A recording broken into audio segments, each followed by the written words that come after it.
Anak-anak, struktur teks laporan terdiri dari dua bagian, yaitu bagian umum dan bagian uraian.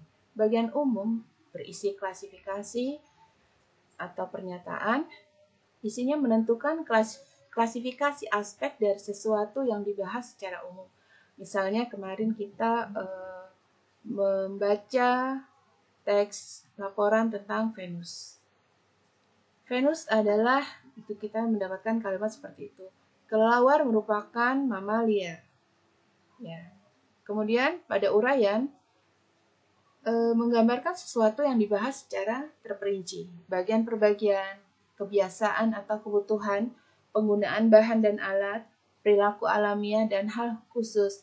Pada teks Venus kita menemukan dijelaskan secara terperinci bagian per bagian, mulai dari ukuran Venus, ya, kemudian letak Venus dan seterusnya. Demikian juga pada kelelawar kita mendapatkan informasi mengenai kebiasaan dan perilaku alamiah dari kelelawar. Anak-anak, berikut ini adalah contoh struktur teks laporan tentang planet Venus. Strukturnya terdiri dari pernyataan umum dan uraian. Pada pernyataan umum kita lihat kalimatnya adalah Venus adalah planet dalam sistem tata surya kita. Ada kata adalah, ini ciri khas dari pernyataan umum. Kemudian pada uraian ada beberapa kalimat yang intinya menjelaskan tentang ukuran Venus, kemudian warna, letak Venus, kemudian masa rotasi, ya, kondisi fisik Venus, dan suasana langit Venus. Kalian bisa lebih jelas lagi buka buku paket.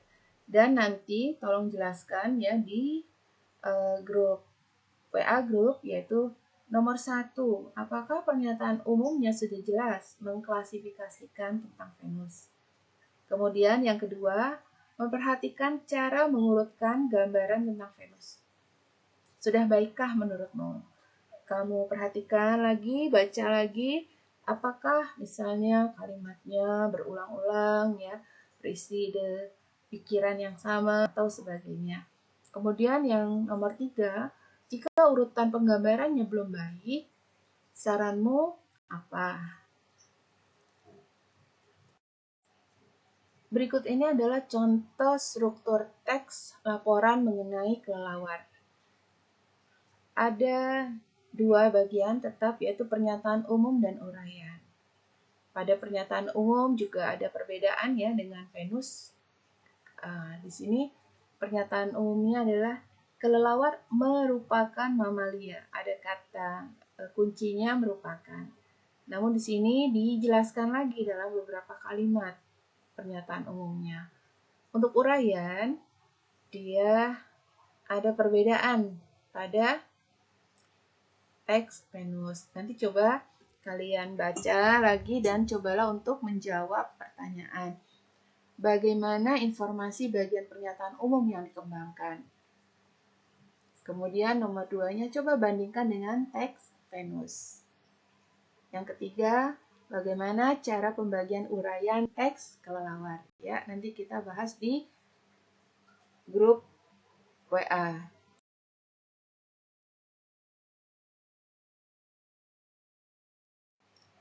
Baiklah anak-anak, selanjutnya setelah kita bahas struktur, sekarang kita akan membahas tentang sistematika teks laporan percobaan. Laporan percobaan dapat disajikan secara sistematik seperti penulisan karya ilmiah. Sistematika laporan percobaan sebagai berikut. Pertama, judul. Di bawah judul itu ada pelaku atau peneliti yang melakukan percobaan. Kemudian di bawahnya lagi ada nama lembaga atau nama instansi atau nama sekolah. Ya, kalau pelajar ya nama sekolahnya, dari sekolah mana berasalnya. Lebih baiknya lagi di bawah pelaku itu ada email sehingga mudah dihubungi si pelaku percobaan. Yang kedua adalah tujuan dari melakukan percobaan tersebut. Yang ketiga, kajian teori. Pada kajian teori ini berisi sumber tulisan, ya. Jadi bahan-bahan tulisan, buku-buku kah, ya, artikel-artikel kah dari internet yang berhubungan dengan apa yang ditulis. Misalnya kalau mau menulis tentang kelelawar, maka mencari rujukan tulisan mengenai hewan tersebut. Kelelawar adalah, nah itu kita dapatkan dari rujukan atau referensi, bisa berupa buku-buku, ya, atau artikel, ya, atau film bisa, dan seterusnya.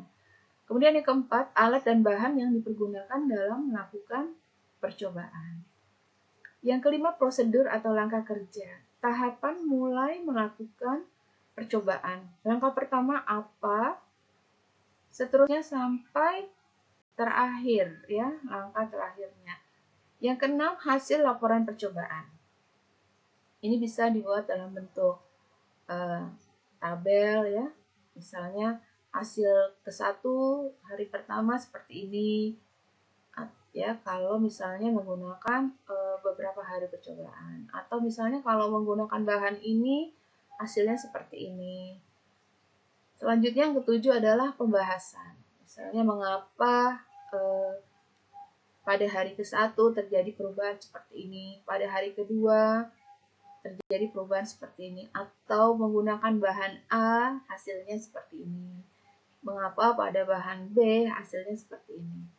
Kemudian yang kedelapan adalah kesimpulan dari hasil percobaan.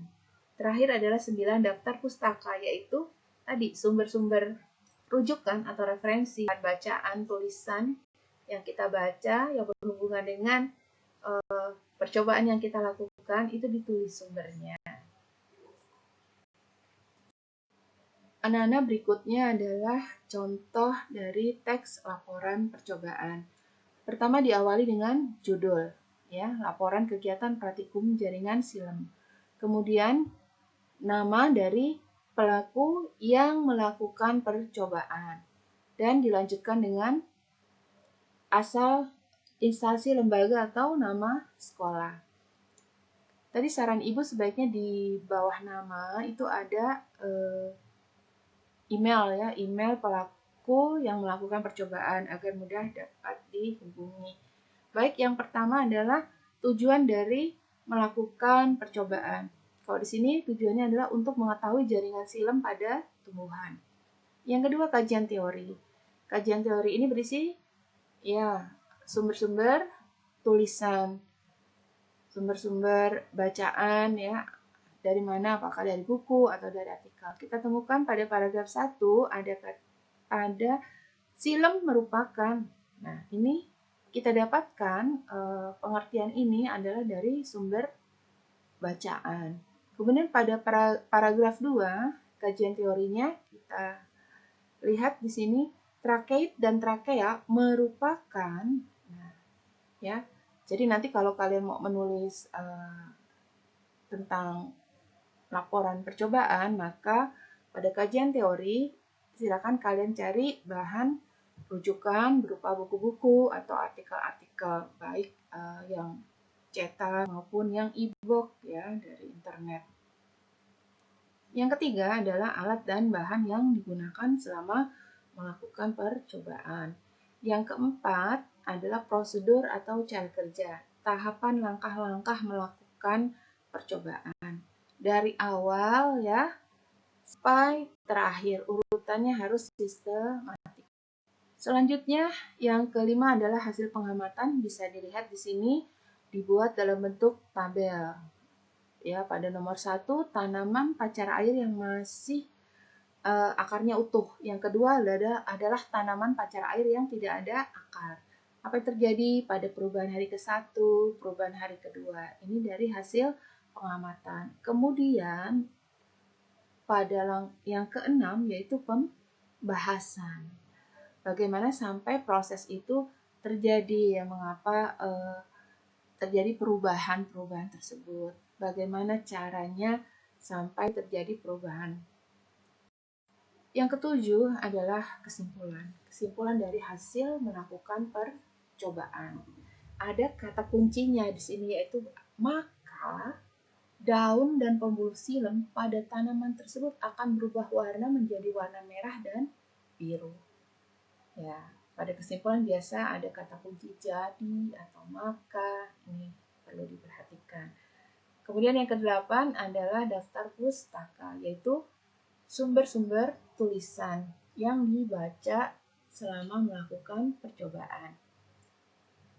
Di sini kalian perhatikan bagaimana cara menulis sumber yang dari internet dan sumber dari buku.